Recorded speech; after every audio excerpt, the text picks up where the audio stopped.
Today on Portland Tea Party, we're up here in the clouds, but we're going to put our feet on the ground with the Portland Metro Chamber, the artist formerly known as the Portland Business Alliance. What do they do? We're talking to the president and CEO, Andrew Hoan, when we're right back.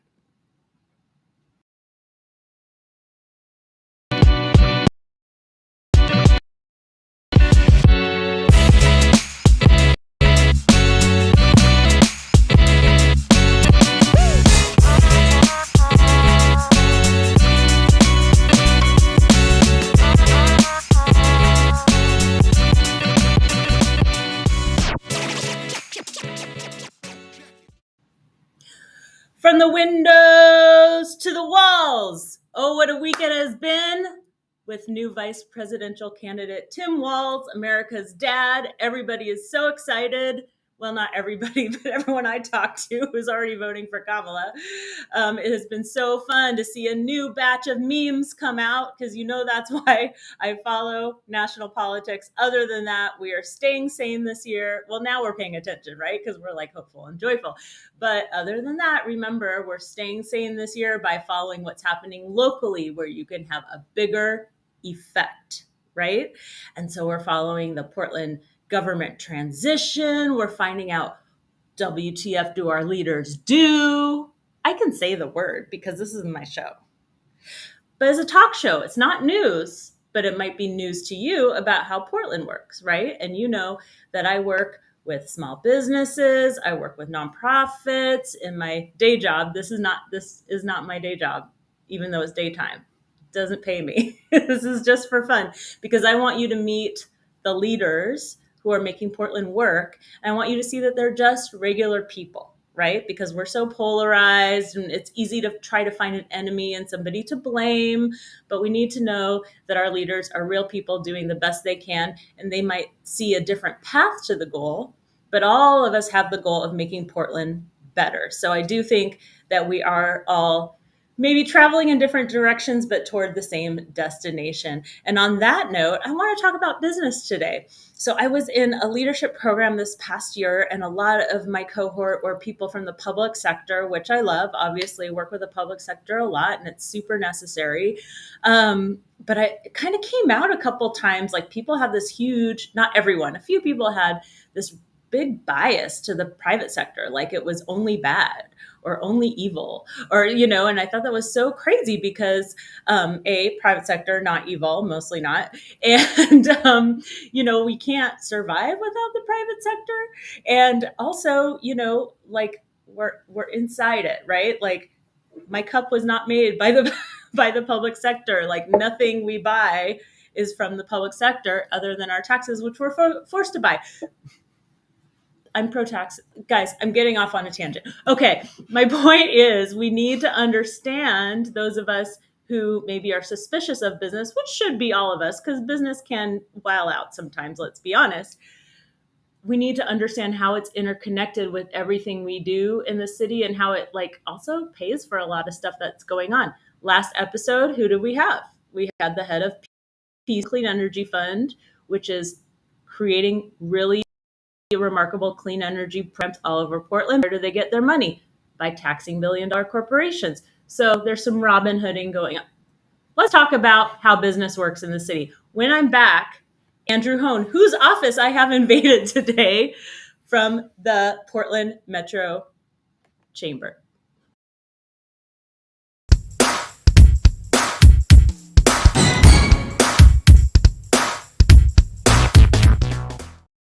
I feel like we should be breaking to that song because right now we are missing the breaking contest in the Olympics, the first year of breaking. Unbelievable. It's such a disappointment. I'm so sorry. This is really getting off on the wrong foot here. But I was hoping I could just sit here and watch your tangents for a little while because I was kind of loving it. Well, every time that we've gotten together, a few times we've had coffee and we always have the funnest conversation and I laugh so much and we don't actually talk about business that much, but I really love talking to you. Yeah, likewise. It's super fun. And I know we've got some Brooklyn connections, so it's good to be here in the Rose City. And I'm glad you're doing this. I think there's more of a demand to have these kind of conversations for people, open things up a little bit.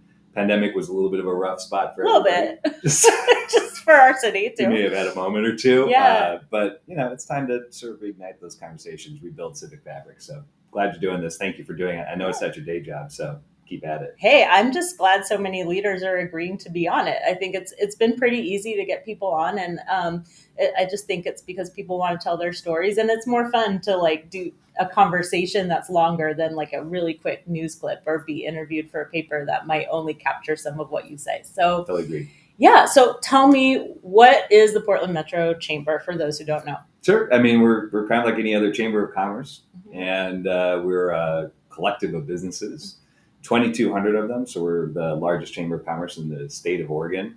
And we're part of the Portland Business Alliance, which is a family of affiliates. So it's the Chamber of Commerce. Oh, I see. That was the part of the rebrand, is you're part of a family. You got it. Okay, love it. Yeah. And so the family includes the Chamber, it includes downtown Portland Clean Safe, which you're in right now, which is a business improvement district by any other name. And then we have the Charitable Institute as well, which you're actually inside the Clean Safe. I should say it's the 213 blocks of downtown Portland. Okay. And then the Charitable Institute, which is where you see Partners in Diversity, our best practices trips. And so we have a triple threat. It's workforce, building inclusive workplaces.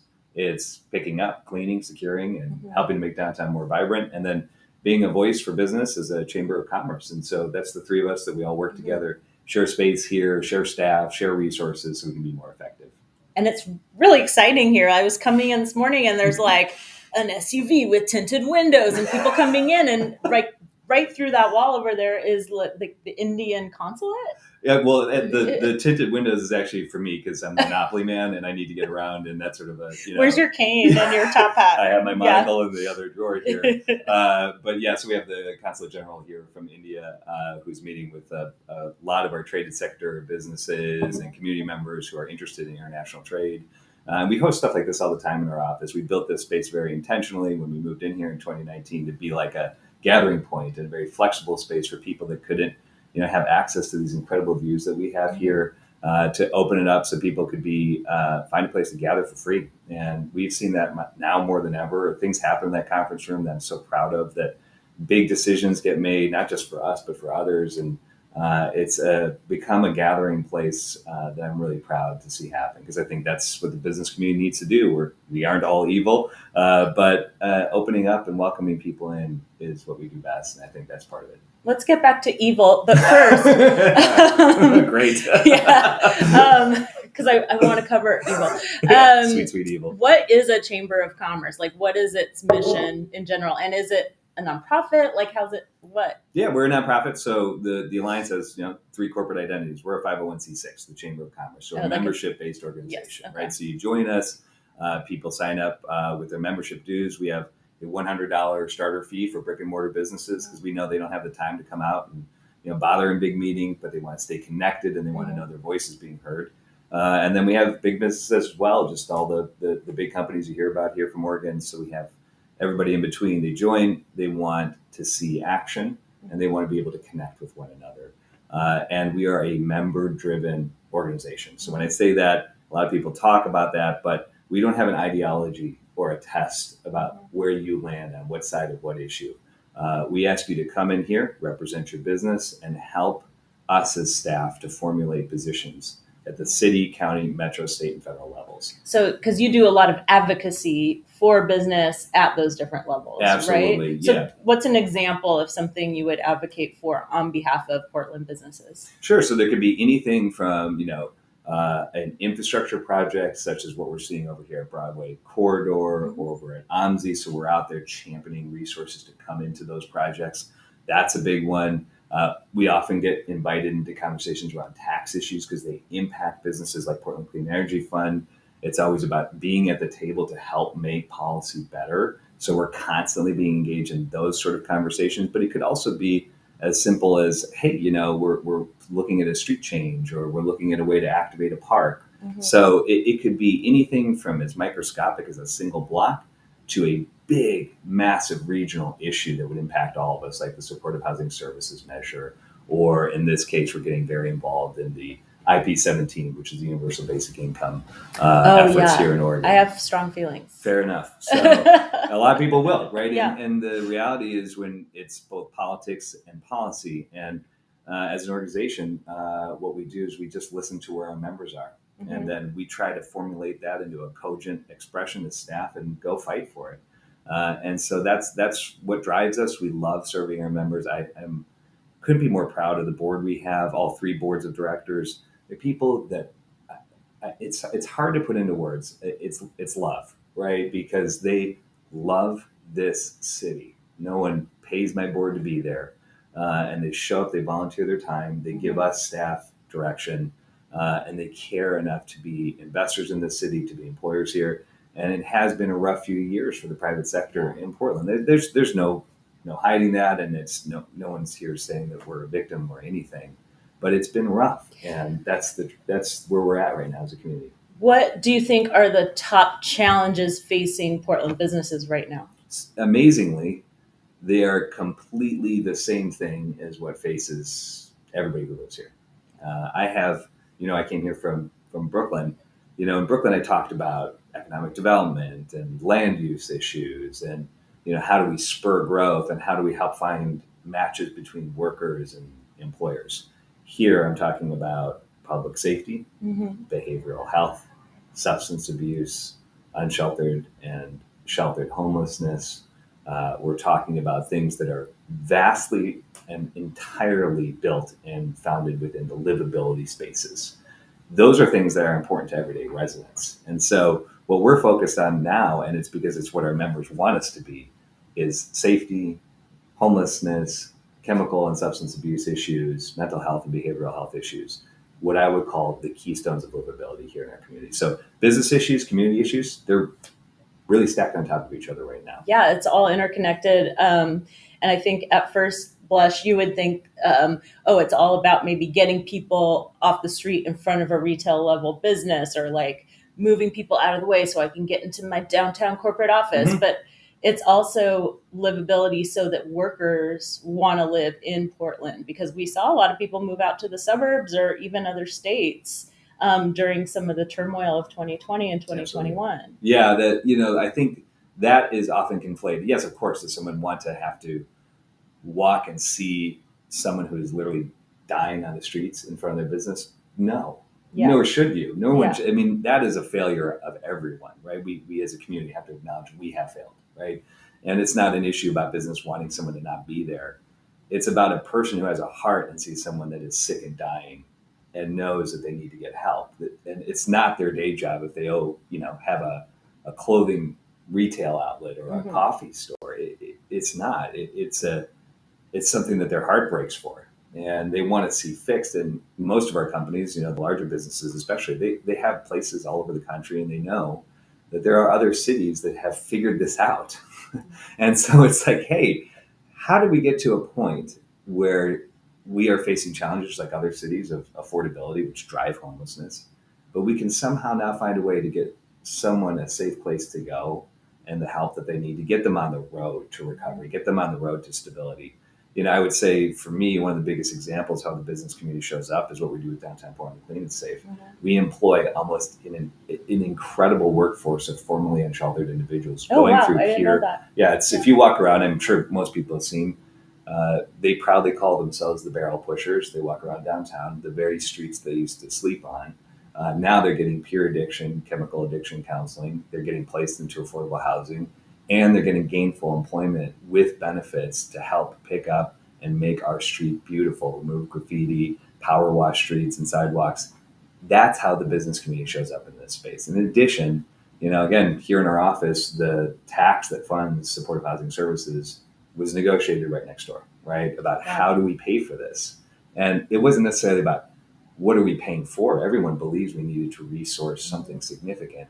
The business community got engaged because it's like, okay, let's look at the trade-offs. Let's make sure that this is the least impactful to the business community, to the economy as a whole, while paying for something we know has to get done. And that's why our organization showed up in a big way to say, let's work together, resource this effort, drive it forward with both the big regional issues and then literally employ individuals who are formerly unsheltered to give them an opportunity, give them a fighting chance to make their lives better, their families more whole again, to see someone finally recovering from a really terrible place. I don't know if you can tell that my mouth is like because I want to ask you opinion questions that you can't answer. I want to be like, do you think they're using that money well and stuff? But I actually don't know if you can. Easily. Answer. I feel like you're going to give me a political answer. No. Yeah, we could be doing better, but we're on the way there. Yeah. You'll start screaming. That would be amazing. Yeah, they're like hanging on the. No, I won't scream. So when people think of business in Portland, they, broadly they think of Nike and Intel, huge employers, but neither of those are in Portland. That's so right. What are some of the bigger businesses that are really involved with the Alliance that you are advocating for, like that people might not even realize are here? Yeah, sure. Well, right here in downtown, you've got Cambia, you've got Adidas. I mean, those businesses are here, and those are the larger businesses. Mm-hmm. But our member, OHSU, major employer, you're kind of naming out the big three, right? The Standard, while mostly remote now, still has a significant presence here. So, but our membership is probably 87% small business, so 50 or under employees. So we're really much more engaged on that level. And that's kind of that's what Portland's economy is. We produced something called the State of Small Business this last year that sort of documented what kind of an economy do we have here? And the findings were pretty dramatic. 93% of the employers in this community are small, right? Mm-hmm. So who is Portland? It's small. And that's something to be celebrated. That's not a bad thing. Yeah. That's just who we are. Of course, we have a lot of the larger businesses as part of our organization, but there's not that many of them. Relative to other cities, we don't have a pile up of Fortune 500 companies here in the center city of our state. So, we really focus on serving the small business community in a big way and obviously collaborating with the large business community. But the big employers that I just mentioned are the ones. And then we have people forget about this. The maker community of this state is incredible. We have one of the largest steel manufacturers here in Evrez. We have Vigor Industries that build boats. I mean, when you said maker, I was like leather goods. Those too. All of the above. But I say that because sometimes people forget right here on the waterfront is probably the industrial weight of the country, right? I mean, between Boeing, Precision Cast Parts, I mean, we're part of the network that looks north to the Puget Sound. Our economy is one economy with the Puget Sound, and it is all part of this Pacific Rim traded sector world. And we're in it. And, last night I got the pleasure of seeing a sneak peek of the Portland International Airport. Whew, I can't wait to get in there. It is. It's an airport you will just go to. Not because you're I just want to hang out. Yeah. We used to do that in high school before all the post 9/11 rules. We used to go in high school and just mess around. Show the airport. You can do it. They even have a speakeasy. What? Yeah, I know. So Portland. Anyway, so that blew my mind away. And I think it's a reminder that, yes, I know we sort of see big business in a different way, or the big sort of corporate entities, but we can't forget that much of Portland's real heft business-wise comes from people that make stuff here and are part of a global supply chain that is fueling international trade. And we're one of really only 10 states that send more stuff out of the country than we take in. Mm-hmm. And so we have a trade surplus here in Oregon, and that's really cool. I want to ask you 3 controversial questions from people that I hear on the ground. Yeah. I'm more in the startup, entrepreneurship, small business community. So one question or one, concern that people have is that the Metro Chamber, the Alliance in general, is not for small business and entrepreneurship. You're really for big business and industry and the people who have commercial buildings downtown and the real estate developers. How would you respond to that? It's interesting. We actually just moved in the Oregon Entrepreneur Network into our offices. So, we're now cohabitating with our dear friends at OEN. But, so much of the work we do actually, is focused on small business. When we presented the State of Small Business, it was adopted at the City Council as part of the call out and the reason to create the Office of Small Business Services. We actually have a program here that's funded through the Bank of America and our own resources to help small businesses grow their management skills through the Small Business Development Center that we also house here. Yeah. In the last 2 years, we've done 2 massive grant programs exclusively for small businesses. The first was the East County CARES Act initiative, where we took resources from the state of Oregon and sent them entirely out to small businesses in East County. 420 grants made of $2,500 a piece. Half of those went to businesses owned by individuals of color. Another 60% of them went to businesses owned by women. So it was an incredibly effective thing right in the middle of the pandemic. Then we partnered, for example, with Comcast to award what's called the Comcast Rise program, 100 separate grants going out to small businesses only in the tune of $5,000 in cash, plus I think it was another 10 to 15,000 bucks in technical assistance to be able to support small businesses in getting their digital footprint grown. So when I say that, I'm like, well, money talks and we know it walks. Yeah. I've never heard that actually. The walking part. I would be really freaked out if my money started walking. I'm like, don't go. Yeah, come my back. money. So I was talking to Business Oregon this week. I do a lot of advocacy, in Portland and statewide for small business. And one complaint I have is like, you can have a great program, but if I've never heard of it as someone who does the advocacy, I think of that as a test that the communications are missing. Sure, like you can have a great program, but if people don't know about it, what's the use? Totally, yeah. And I haven't heard of a lot of what you talked about. That's totally fair, and I think we can always do better on a communications front. What's interesting to me, I hear this sometimes. I'm like, well, gosh, how is it? Last we track how much we're in the news, right? Just because we're in the news a lot, and not because I think we're necessarily super special or worthy of coverage, but the interest in Portland since 2020 there's not a lot of words to describe how interested people are. Good and bad intentions interested. But we appeared in the news last year, in terms of people who saw our name, 2.7 billion times. What? We were in 1,750 stories last year. You're talking about impressions? Yep, like my news. eyes saw your name in the newspaper. And that's not normal, right? And again, I don't think we're doing anything particularly spectacular that deserves billions of impressions. When I came out of Brooklyn, my organization, similar organization to this one, was in the news cycle, probably 250 million times in a year with the media market of New York City.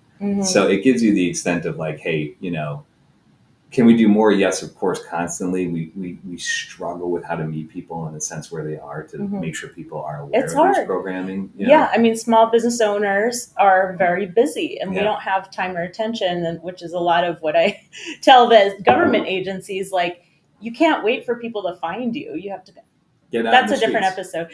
The other question I have based on that's why we did the $100 membership here, because we're like, what? Like small businesses don't have time to come to a meeting. They don't have time necessarily to go to an event. They actually have to open their store. They have to, serve customers, and it's probably them doing bookkeeping, store management, all the other stuff. So for us, it was like, hey, we need to build our relationship with the small business community in a very aggressive way that's attainable. So it's like, hey, you're a brick and mortar store, get $100, and that gets you on our email list. That gets you aware of what we offer. And all the programs I talked about, so the Small Business Development Centers cohort that we offer for upskilling people's management potential here, it's oversubscribed every single year. So there's too much demand for what we can offer. And it's really because we just take the resources we have to be able to pay for this service.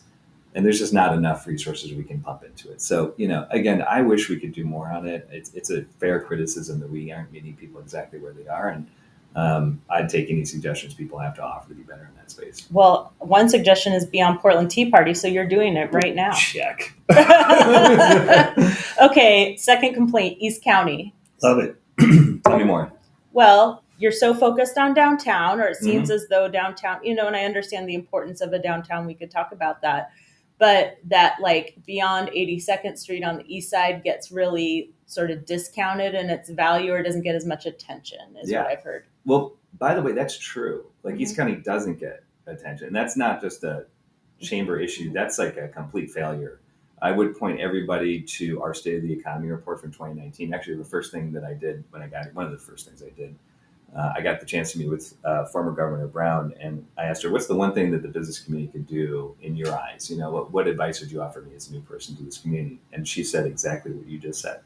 Said, East County, look east, right? She's like, there's just been for too long a lack of attention east of 82nd or east of 2. I don't know, however you want to define it.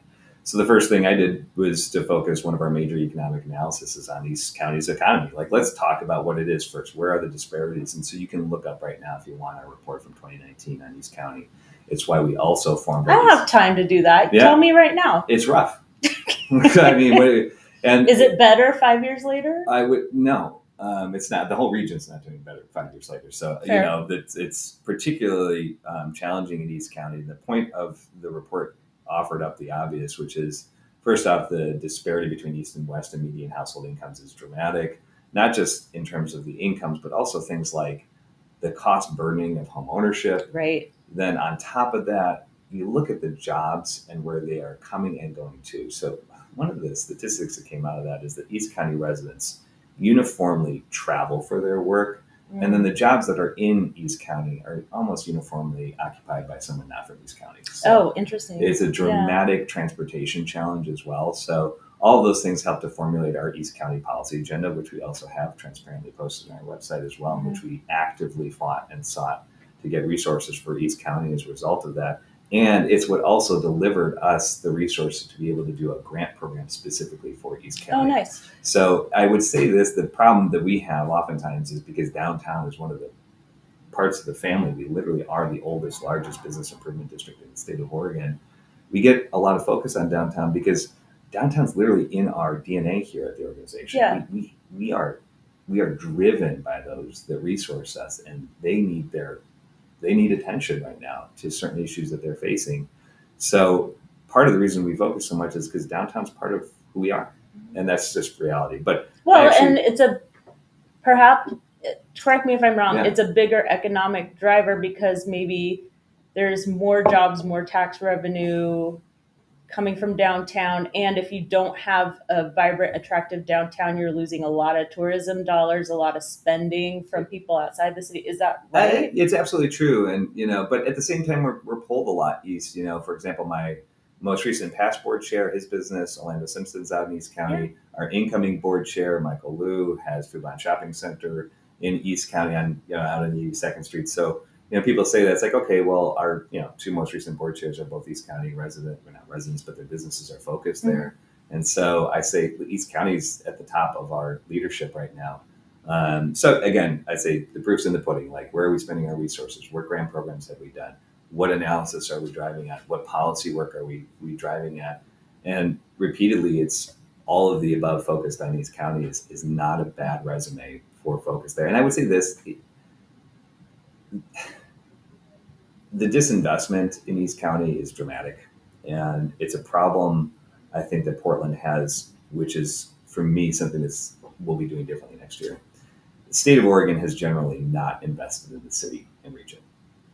We pay for all the taxes, we pay for all the revenue of the state of Oregon, and we are not getting our fair share back. Well, not all, but most. Whole hell of a lot. And that's a common problem. I mean, when we were in New York, we didn't know each other at the time, but that's something I learned, where it's like the upstate community will resent the city because they feel like they're getting most attention, but the city's paying a disproportionate amount of state services. And so I imagine that's a problem in any state with a metropolitan area, which is almost every state. It is absolutely the case, but for 30 years, we were on an economic and population boom.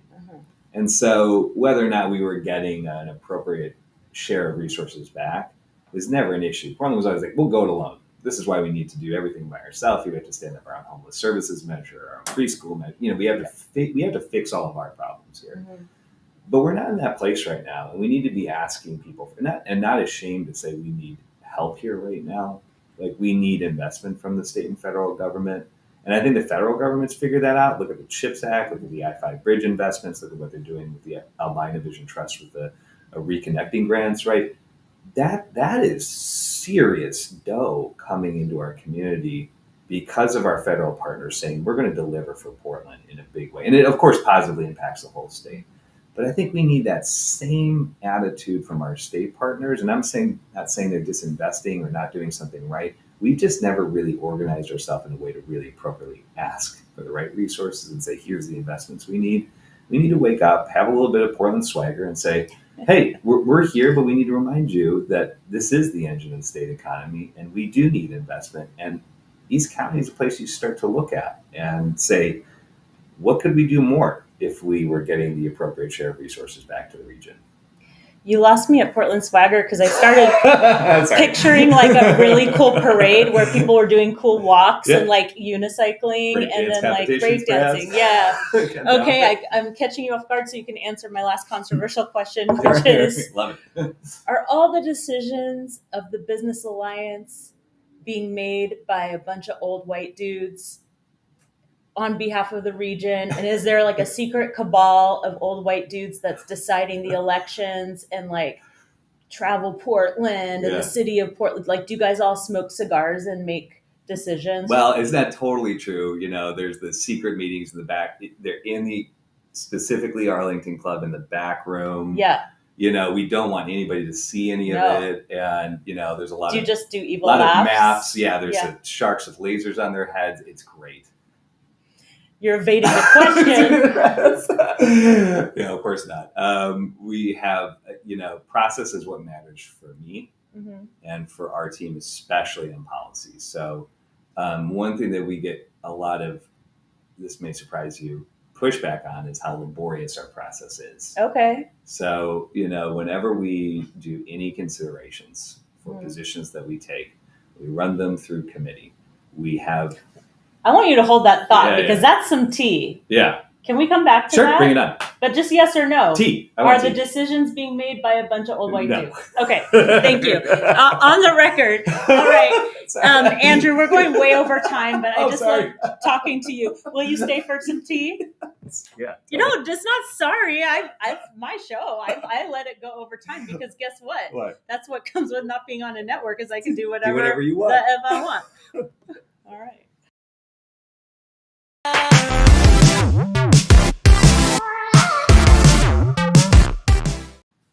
All right, it's tea time. This is actually coffee. Already you're trying to get one over all the on lies, us. they're coming out. Yeah, the lies. All right, the tea, obviously it's maybe the hugest election year ever. We've got 12 new city council people, no incumbents, new mayor, no incumbent. What could go wrong? I'm very optimistic about it, and I also love chaos. Yeah. But we've also got Metro, Multnomah County, state. It's all happening. And the Metro Chamber, or is it the Alliance as a whole, endorses candidates, and they're very powerful endorsements. Well, thank you. No, but they are, because also a lot of people and organizations who don't do endorsements follow what you all say. So how does that process work? Not just explain it like I'm five. It does. Well, right now we are part of Unite for Portland, and that is which is a political action. Absolutely, it's a number of things, but it's intended to sort of help work through what is now over 100 candidates running for city offices. Some of them will drop out. Don't worry. I have to say, it's great that there are that many people interested. You think about running for office now, you kind of want to say to someone, like, if you told me you're running for office, I'd be like, but I like you. And I'm worried about your well-being in the future, because it's a rough world to be an elected official.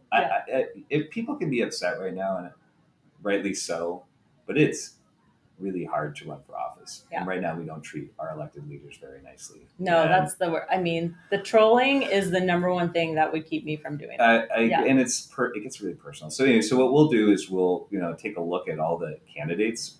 We leave it up to our members to say, hey, these folks seem like not only are they smart people, but they also have good campaign infrastructure. They're capable of getting elected. They have good track records. They're collaborative. Our process this year won't be like, hey, sign this document that says you agree with all of our positions. Yeah. What we are going to do, and we just hosted it this Tuesday, every single candidate running for office, we just showed them the state of the economy. Just and openly and transparently. So we asked them, show up to some briefings on the economy, on tourism, on manufacturing, on labor, just so we have our candidates aware. And if they want our endorsement and they come to all of these events, then we're gonna put a spotlight on them and say, hey, you guys, you could be great leaders of our city. And so that's how our endorsement process is going to work, is in coalition. And similarly, I feel really optimistic when I look at all the people running. It's a really diverse group of people, and you look at all the districts, the way it's broken up right now, there's a lot of really talented people that have actual experience. And in the private sector, in government, So I'm actually very hopeful for it. I'm not worried about the sort of quality of candidates. I think we're going to have a super healthy debate, publicly, sure. right, on positions and policies and priorities. But I think what I will be watching, I think we all will the computer work in the day that we see it run the actual algorithms to determine who's the winner, who's the loser, and will voters understand? Don't plant that. It's gonna be fine. Multnomah County's got it. They got it. I'm sure there will be no problems. But it's important because I think we have to see democracy successful. Everybody is watching in real time the conversations federally about denying elections, right? Mm-hmm. We need to have great democracy here because this place loves to vote. It loves to be engaged. It really is a hyper engaged location, and so I'm hopeful for it. We're going to be, again, working coalition to endorse candidates and put a spotlight on them and let people know how we feel. But how do you choose who you endorse? So they got to show up to some of these briefings. That's right. But do you go back to your secret room and smoke cigars and drink scotch, like very expensive scotch? Well, yeah, I'm not a scotch, I'm more of a rye whiskey kind of a guy. But yeah, so we ask our members to weigh in and say, hey, how do you feel about these folks? And then they tell us. And so it's a really diverse group of people. So like all the businesses get to have a say? Yeah, a ton of them do. Oh, wow. That's right. And then when we do make endorsements as the chamber, it requires 2/3 of our board to agree to it. Oh, I like that. So it's a huge threshold. And for those that don't know, we have 75 voting members of our board. Okay. So getting to 2/3 means you really have to agree.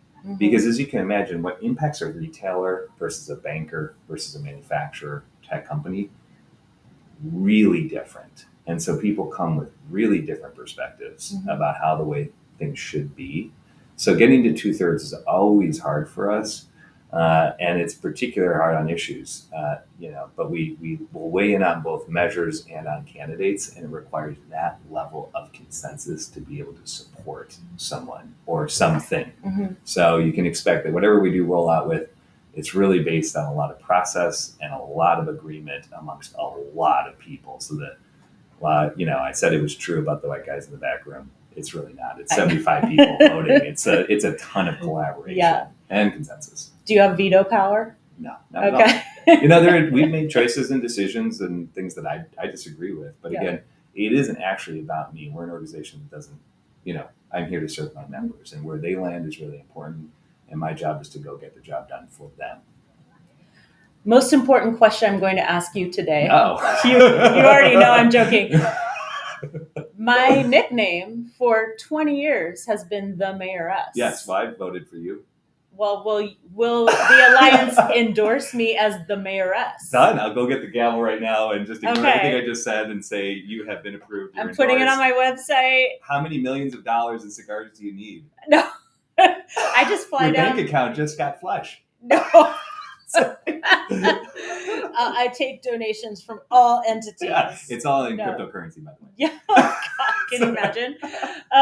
Well, thank you so much. This has been, I have 1 million more questions for you, but, this show cannot go 24 hours. We could have it go 24 if you want. That would be kind of fun to do a marathon. We could raise money for charity and just do a marathon. Like a dance-off, but, We should look up the Guinness record for longest YouTube talk show that 30 people watch. And then what happened to the people that actually participated in that show? Yeah. Where are they now?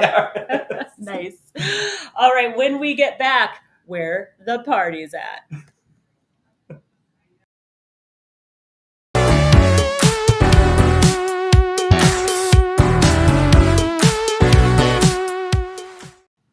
I actually got some of these events from your newsletter, which is really cool. So this weekend, there are 2 night markets. Very exciting. You can get the links in our show notes. And there is the Providence Bridge Pedal. Woohoo! Yeah, you can ride your bike over all these beautiful bridges, which I think is so cool. I don't know if I'm in shape to go up a bridge hill. I need an e-bike for that. Pedal assist. Yeah. It's still a bike. Yeah. And, don't drive at like 8 a.m. on Sunday morning if you don't want to. Yeah, the bridges will be closed. The other thing not to miss, I finally saw it, was the sneaker exhibit at the Portland Art Museum. This is the last weekend. And of course, there are these summer-long events and festivals. There's a series of concerts in Pioneer Square downtown. We're going to have the first concert at Providence Park. Is it still sponsored by Providence? Yeah, it is. Providence sponsors a lot of events. Yeah. Thanks, Providence. You're talking about Foo Fighters, right? Yeah, Foo Fighters. Come on, people. It's yeah. the Foo Fighters. Yeah. Oh, and Oregon Symphony just dropped single tickets for its concerts the next season. And let me tell you, Killer Mike with the Oregon Symphony, and there's a Beyonce and Beethoven concert in January. So I already bought tickets. My two favorite. Yeah, exactly. So make sure you get that. All the free events in the park, sponsored by the city of Portland, and others are still going on too. So there's a few weeks left of August, a few weeks left before school starts. Make sure you're taking advantage of all those family and grown-up events. I'm Ciara Pressler. This is Portland Tea Party. This is my friend Andrew. And remember, you got to know the game to change the game. Don't complain about the game if you don't know how to play the game, and things like that. Have a great weekend.